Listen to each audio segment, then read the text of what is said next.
एक गीत सुनाई के सुनावे लायक है ऐसे सुनाई देते इसके बाद आप लोगों के एक विधा सुनाई देते आप लोगों का समय जाया ना हो बस समय सरवा लगी बैठी नहीं आओ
अशोक यादव जी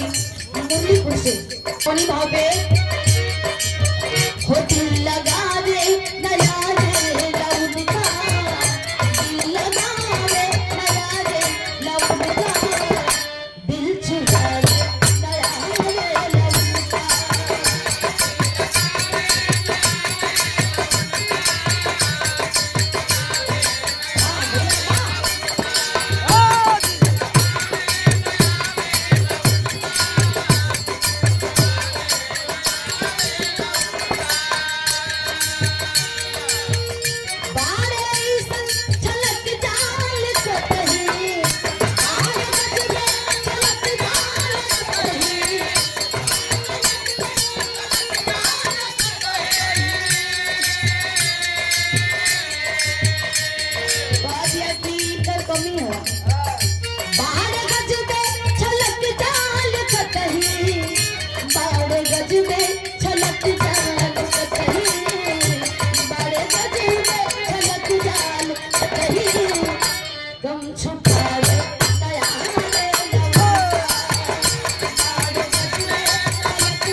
लेकिन एकदम पागल हैं।